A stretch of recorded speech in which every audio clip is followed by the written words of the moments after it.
Hello students, in this video lecture we will be talking about autoimmunity. So the concept of autoimmunity is closely linked with the concept of hypersensitivity. Remember that the main function of our immune system is the ability to discriminate between the self and the non-self. So any breakdown of the immune system's ability to discriminate or distinguish between self and non-self, disorders or immune system conditions may arise. In this particular concept of autoimmunity, our immune system has lost or has decreased its ability to discriminate between self and non-self, and therefore is not able to tolerate our own antigens. Autoimmunity is a concept first developed or discovered by this scientist. Do you remember who the scientist is? He is Paul Ehrlich, and he was able to coin the term horror autotoxicus, or literally means fear of self-poisoning. So self-poisoning in the sense that our own immune system attacks our own self-antigens. So self-tolerance is the idea, or immunological tolerance is the principle wherein our own body does not have a response to the antigen that is induced by exposure of lymphocytes to these antigens. So because our lymphocytes are repeatedly exposed to our antigens, because it's self-antigens, so immunological tolerance develop. If our immune system has a failure in tolerating our own antigens, then it will begin to formulate an immune response against these antigens, which results now to the autoimmune disorders. The autoimmune disorders are generally one of the dynamic concepts of immunology, because the entire mechanism that governs autoimmunity is poorly understood because of varied category of illnesses. So the balancing act of our body happens as our lymphocytes with receptors for a particular antigen exposed to that antigen will have several outcomes.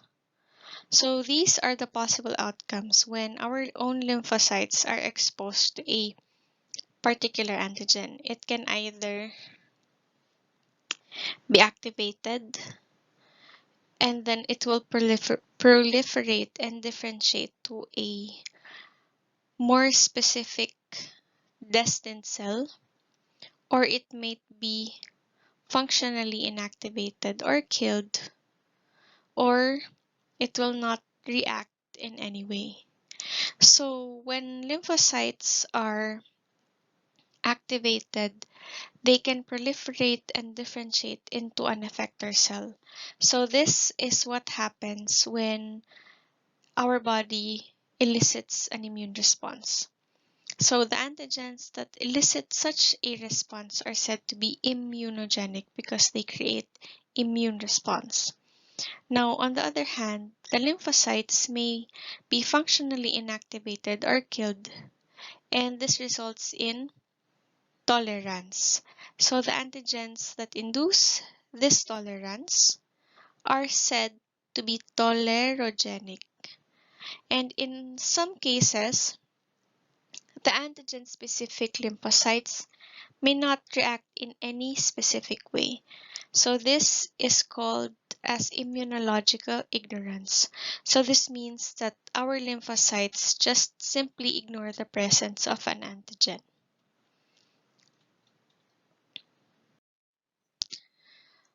The immunologic tolerance of our immune system has different mechanisms. There is what we call a central tolerance, wherein it is the mechanism of tolerance only to self-antigens that are present in the generative lymphoid organs. For example, yung primary lymphoid organs natin, which are your bone marrow and thymus. So, when there is a choice between lymphocyte activation and tolerance, usually it is determined by the nature of the antigen-specific lymphocyte and the nature of the antigen and how it is displayed into the immune system. So, yung immunological tolerance natin is able to differentiate our self-antigens, and it can happen when the developing lymphocytes encounter these antigens in the generative or primary lymphoid organs or central lymphoid organs. That's why it's called central tolerance. So, anong example nun again? Yung thymus and bone marrow natin. So when the lymphocytes start to mature and then they are exposed to a certain self-antigen and they recognize it as the self-antigen, it can be yung lymphocytes that react to that antigen can be um, directed to a pathway of apoptosis or deletion, or the pathway wherein the receptors will be changed by receptor editing B cells, or they will develop as regulatory T lymphocytes or CD4 plus T cells.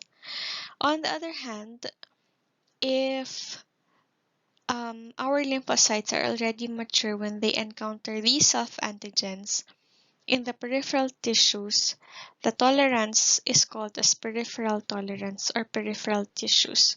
For example, the mature lymphocytes started to recognize the antigen as self-antigen, and they will now be directed to the pathway of apoptosis, suppression, or anergy. So the peripheral tolerance in secondary lymphoid organs like your spleen and lymph nodes, they are maintained by the balance between the T helper cells and the T helper cell type 2, yung Th1 and Th2 natin. So we have different layers of self-tolerance. So in normal individuals, the majority of lymphocytes that react with autoantigens are deleted in primary lymphoid organs by clonal deletion. So that will fall under central tolerance. And when some of the reactive lymphocytes or self-reactive lymphocytes escape that clonal deletion, they can mature and go to the secondary lymphoid tissues like lymph nodes or spleen, and these self-reactive lymphocytes will be downregulated by clonal anergy. So the T regulator cells, or sometimes other mechanisms, they regulate the receptors or the activity of these self-reactive lymphocytes, and that results in peripheral tolerance. So these layers of self-tolerance starts with central tolerance, wherein upon recognition that there are self-reactive lymphocytes, they will proceed to deletion or yung receptor editing. So, pag central, mga primary lymphoid organs yan. So, yun yung thymus and bone marrow. And then, next layer will be your antigen segregation, wherein there will be physical barriers applied to the self-antigen access to lymphoid system. So that can happen in peripheral organs. Peripheral energy, on the other hand, is the inactivation of weak signaling, inactivation of the recognition by weak signaling without co-stimulus. So all of these sites happen in the secondary lymphoid tissue. So yung nangyayari lang sa thymus and bone marrow, which are our primary lymphoid organs, are deletion, editing, or yung formation of T regulatory helper T cells.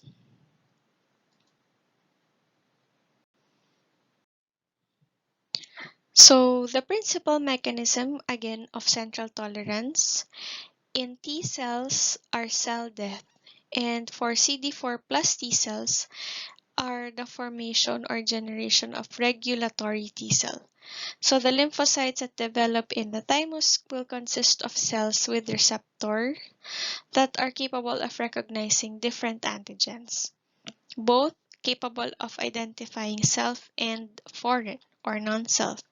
So if the immature lymphocyte is determined to react strongly or interact strongly with a self-antigen, this will be displayed as a peptide bound to a self-major histocompatibility complex molecule. And that's a lymphocyte will there receive a signal that will trigger apoptosis ito. And the cell dies before it can complete its maturation. That is what we call as negative selection or deletion. On the other hand, if the self-reactive T cell will be changed into a different type of T cell, that is a development of regulatory T cell. The normal response of the immune system is when there is an antigen recognition, the antigen presenting cell will express co-stimulators to the naive T cells, and the naive T cells will now activate signals and be responsible for the changed in the T cell response to effector T cell, and it will proliferate and differentiate. When there is what we call as anergy, the antigen presenting cell will present self-antigen to the naive T cell, but there will be no interaction between the B7 receptor and CD28. Therefore, there will be no release of activating signals. So it's either there is a signaling block or there is an engagement of inhibitory receptors like CTLA-4. So that will formulate to an unresponsive anergic T cell. So the anergy happens in the peripheral tissues. So anergy or death can commence when the self-reactive T lymphocytes that are released to the secondary lymphoid organs are recognized. So this is anergy. Again, it is the functional inactivation of your T cells, and it occurs when these cells are able to recognize antigens without adequate levels of the co-stimulators that are necessary for full T cell activation. So the naive T cell, as you can see, will will need at least two signals for their proliferation and differentiation into an effector cell. Usually, the signal 1 is the antigen, and the signal 2 is provided by the co-stimulators that are expressed on the antigen-presenting cells in response to foreign bodies. So that is the normal response. So what happens in energy, there is less stimulation and there is a functional inactivation because of signaling block or engagement of inhibitory receptors. So this happens in the peripheral tissues. So it is a mechanism under peripheral tolerance. So if there is a recognition of self-antigen, it can trigger pathways of apoptosis, which will result in elimination or deletion of the self-reactive lymphocytes. So tolerogenic self-antigens are present in generative organs, and their high concentrations can induce negative selection and regulatory T cell formation. So because they are tolerogenic, there will be no formation of co-stimulants or secondary signal that are enough to cause an immune response. So what happens is T cell anergy or apoptosis. In the presence of immunogenic foreign antigen, for example, a microbe, they are not present in generative organs like your primary lymphoid organs. So the microbes, of course, are located primarily on our peripheries because then they are introduced from the environment, and their presence will signal co-stimulants or trigger the innate immunity, which will promote lymphocyte survival and activation. And the presence of this antigen are usually short-lived as long as the immune response is able to eliminate the antigen quickly. So the concept of autoimmunity is defined as an immune response against self or autologous antigen. So again, your autoimmunity results from a breakdown in the mechanism that is usually primarily responsible for maintaining immunologic tolerance in your B cells, T cells, or both. Autoantibodies can be found in normal individuals, particularly in the female gender group. But it doesn't mean that the body is ongoing an autoimmune disorder state. That is because even though there are autoantibodies, the cells are still able to have a healthy degree of immunologic tolerance.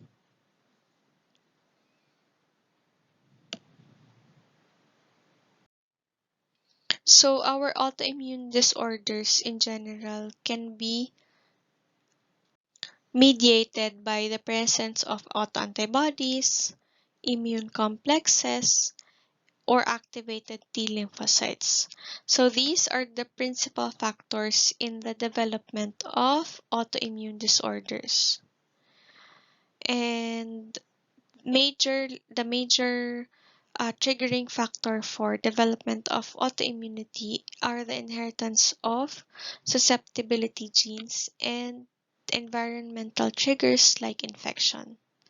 So the autoimmunity state can result in the production of the antibodies against self-antigens or activation of T cells which are reactive to these self-antigens. Now, the susceptibility of the genes that are present may interfere with pathways of self-tolerance, and this will lead to the presence of self-reactive T cells and B cells. And your environmental stimuli, on the other hand, are considered tissue injuries, which are possibly to result to the activation of the self-reactive lymphocytes.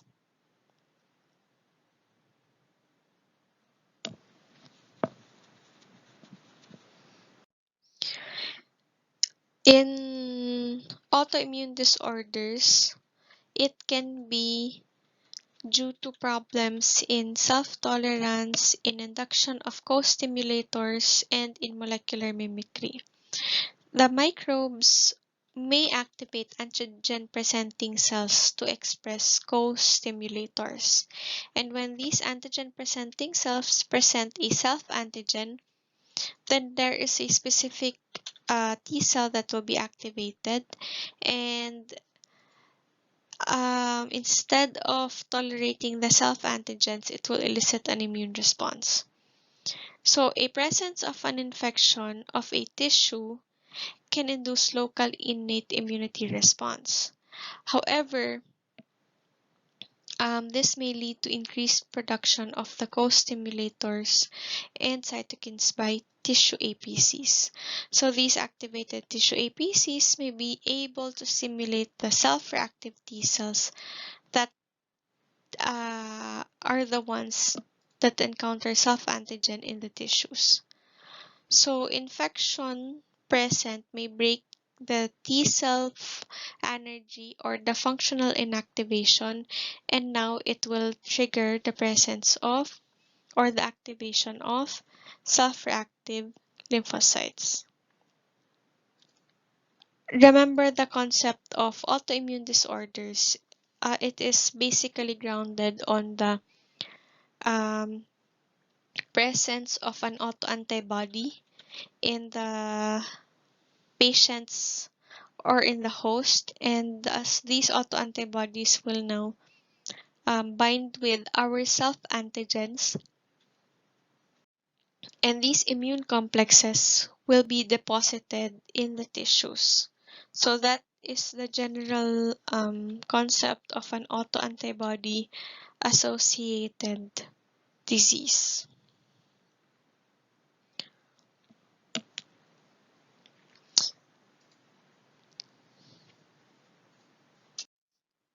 These are examples of different organ-specific autoimmune disorders and their target tissues. There are several mechanisms of autoimmune diseases, and you can see that in the table shown here that the pathogenic mechanisms that can trigger autoimmune disorders can be due to complement-mediated cell lysis, as what happens in autoimmune cytopenias, tissue destruction by inflammatory cells. This happens in SLE. So anti-nuclear antibodies will bind to a tissue-fixed antigen. The complement is activated, and the C3A and C5A, your anaphylatoxins, are produced. So the neutrophils will be attracted to that area due to chemotaxis and anaphylatoxin, and the inflammation will develop. That's what happens in SLE. So other mechanisms are shown here: blockage of receptor, charge facilitated activation of complement, or phagocytosis and intracellular lysis.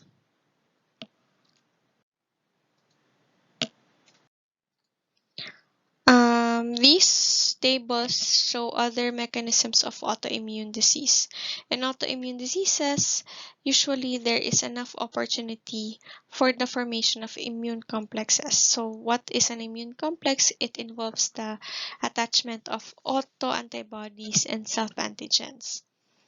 So the usual determinants of pathogenicity of an immune complex is their ability to be cleared by the immune system.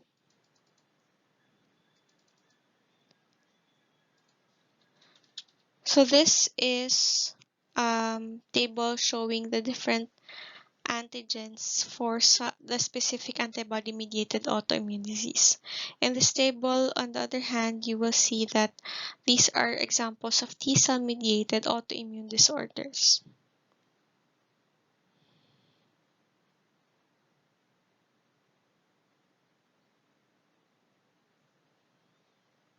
You can see that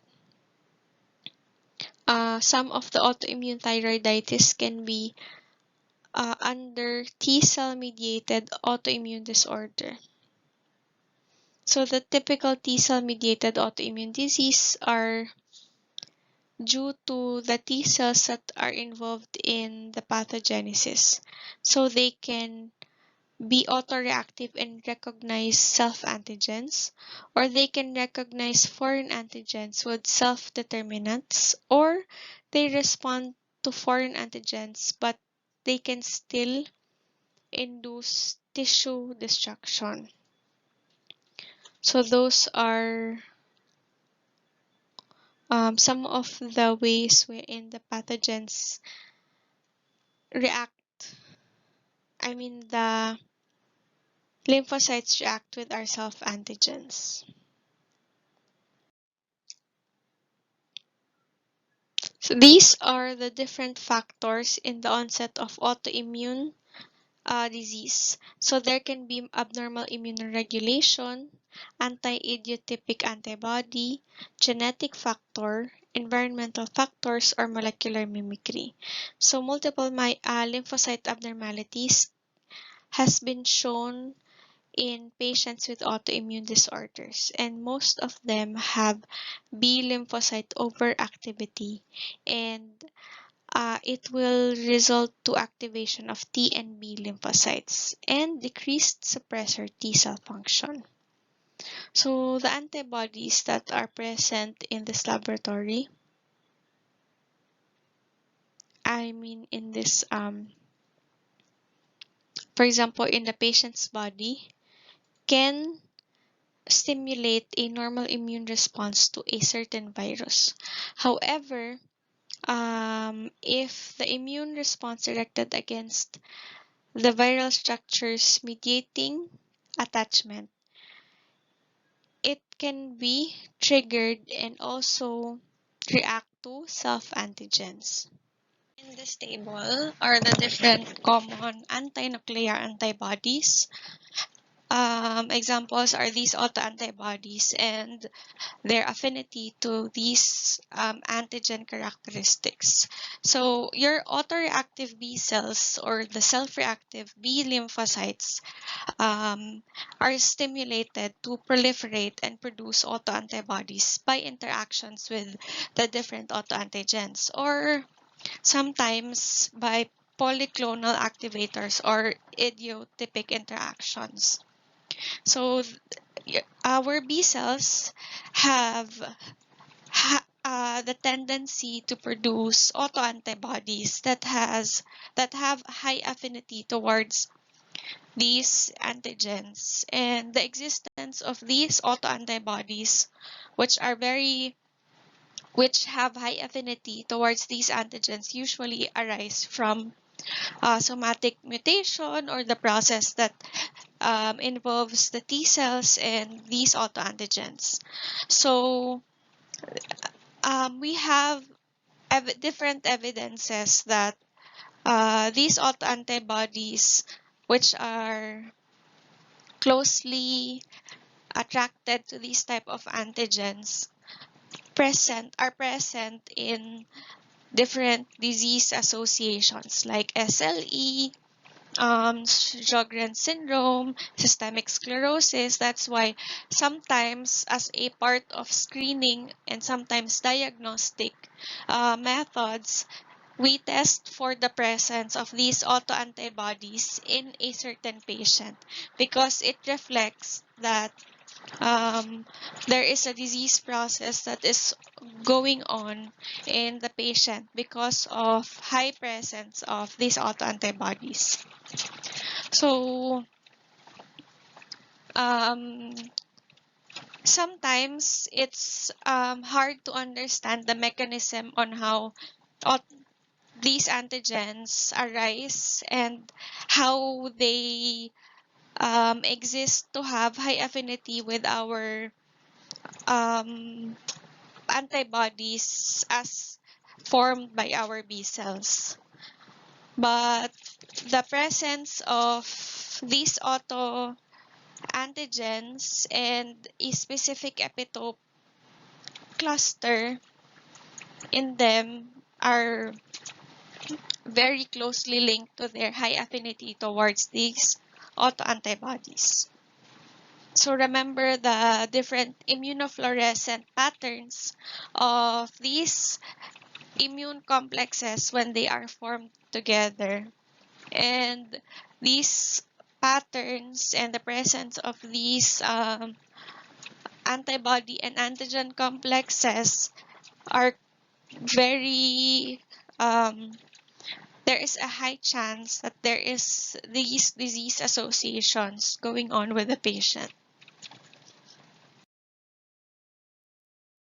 In the previous slide, we show the different factors that affect the presence of autoimmune disorders, and it is undoubtedly also present with certain family incidents of autoimmunity. So the genetic factors have high effect in the predisposition of a certain person to a certain autoimmune disorder.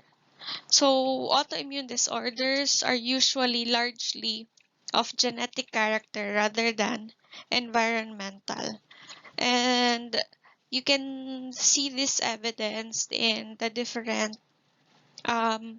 thyroid diseases that are autoimmune and as they exist in different family members.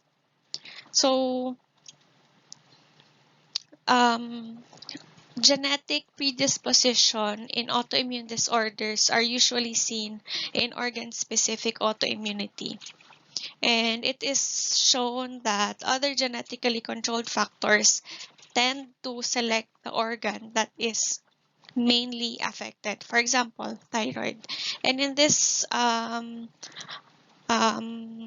table, you can see that there are human proteins or there are certain HLA or human leukocyte antigen haplotypes that predispose to autoimmunity.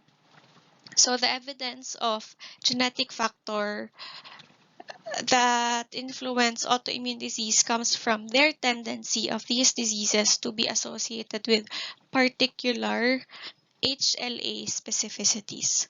For example, your ankylosing spondylitis or the Reiter syndrome is largely associated by the presence of HLA-B27 and the predisposition to infection caused by Klebsiella pneumoniae.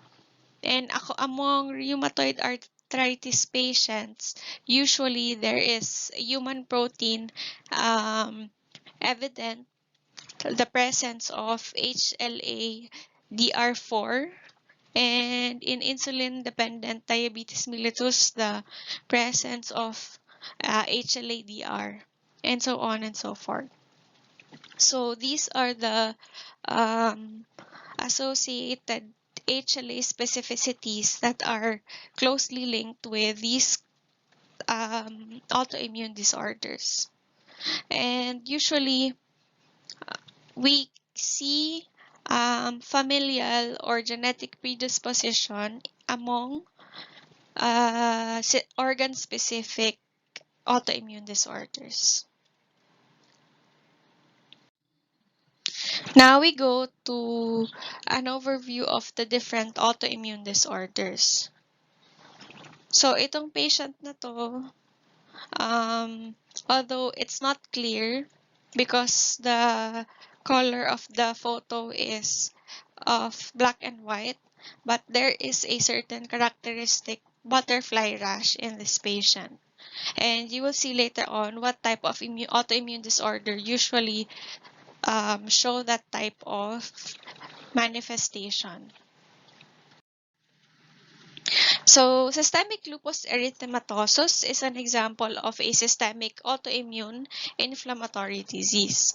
So, this is characteristic by marked alternating exacerbations and remissions. So, immune response in the presence of systemic lupus erythematosus is directed against a broad range of target antigens. So, in the presence of systemic lupus erythematosus or SLE in a certain patient, it is seen to manifest in different organs of the body. So your systemic lupus erythematosus is considered as the prototype of the human autoimmune diseases. In this case of SLE, it usually shows that there are complement fixing complexes of antibody with DNA and other nucleosome components such as histones, and they tend to deposit in different organs of the body like the kidneys, the skin, the joints, and the choroid plexuses of the nervous system. That's why the manifestation of SLE is varied and it is systemic because the affinity of our autoantibodies in SLE cases are targeted towards nuclear antigens. So in the different cells of the body, you can see that the affinity of these autoantibodies binding with autoantigens can be found in almost every organ. That's why it is a typical representation of a systemic autoimmune disorder.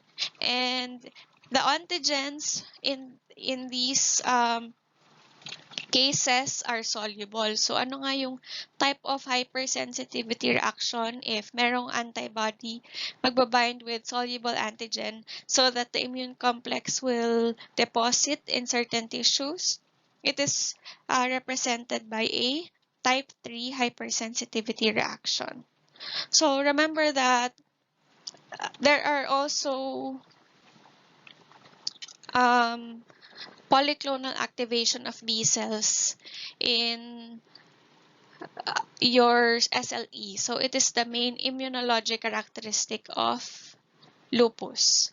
And your human leukocyte antigens or your HLA antigens, they are important in the presentation of foreign or self-antigens to our lymphocytes.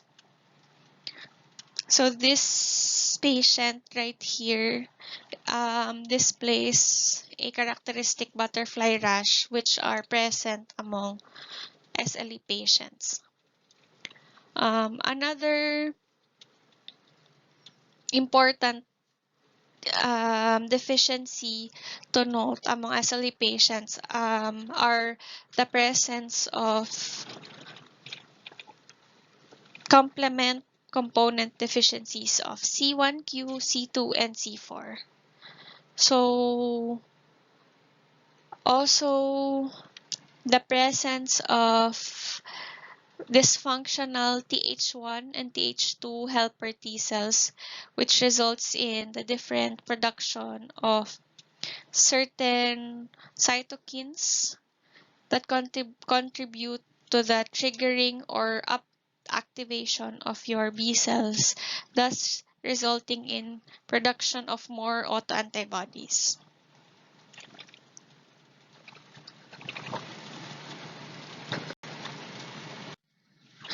This next autoimmune disorder is what we call as the rheumatoid arthritis. So the precise cause of rheumatoid arthritis is not fully understood but is already associated with genetic and epigenetic and environmental factors as a whole. So the usual autoantigens that are seen among patients with rheumatoid arthritis are rheumatoid factor. So rheumatoid factor is your IgM antibody against an abnormally glycosylated IgG. So it's an antibody that binds with another antibody. And also autoantigens of type 2 collagen. So this is a manifestation of rheumatoid arthritis. So it affects also the joints, and you can see it seems to be like bending of the fingers of the hand or sometimes the foot because of the position of different complexes in the areas or tissues of the joints and the hands. So yung rheumatoid arthritis natin are associated with certain MHC class 2 genes. And these are usually genes that are associated with DR4 alleles. What are the usual manifestations of your rheumatoid arthritis? Usually, they show their earliest lesions in joints, and the patient will have an evidently increased cells lining the synovium. And then there will be infiltration of mononuclear cells in the synovium, which are usually CD4 plus T lymphocytes, with also CD8 plus T cells scattered all throughout. And there will be presence of B cells also that release autoantibodies among patients with rheumatoid arthritis. The mostly seen effector cell found in your rheumatoid arthritis are your macrophages.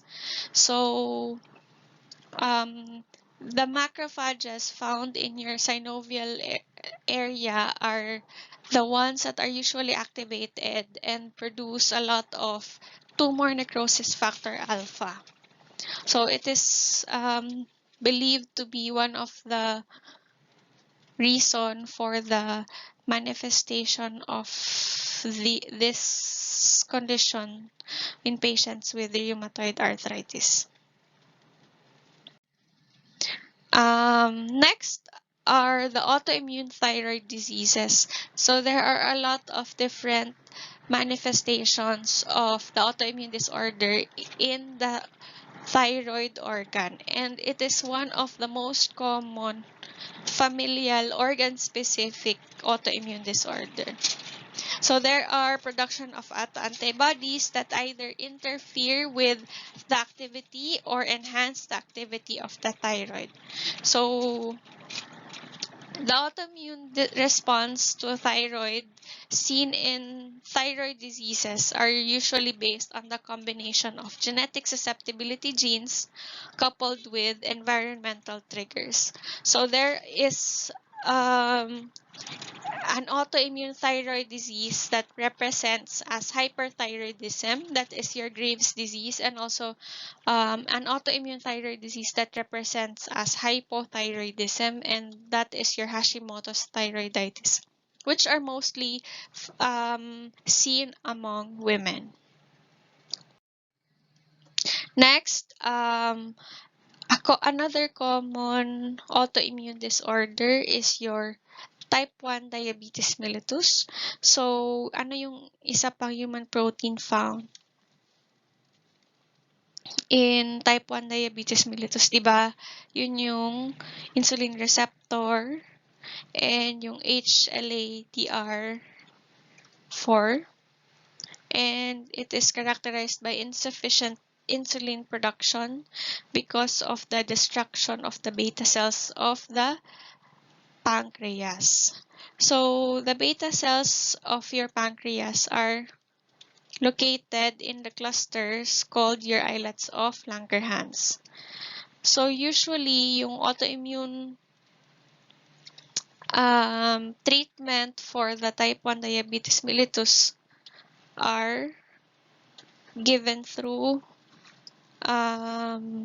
intravenous or subcutaneous way of injection. Multiple sclerosis is an autoimmune disorder that affects the central nervous system. So it is characterized by formation of lesions called plaques in the white matter of the brain and spinal cord. So they affect the myelin sheath of the axons, and most commonly, the way to diagnose multiple sclerosis is the presence of oligoclonal banding, and also testing for the CSF IgG index. The inflammation present in multiple sclerosis is usually the result of dysregulation of the immune effector and suppressor cell interactions that occur in this disease. And that interaction results in the autoreactive adaptive immune cells, or your lymphocytes, capable of infiltrating and promoting damage within the CNS. The chronic inflammation present in this autoimmune disorder is a long-term stress response to that mechanism. And sadly, the neurodegenerative decline in patients with multiple sclerosis are usually progressive and irreversible. So that is your autoimmune disorder and the concept of autoimmunity. Thank you and God bless.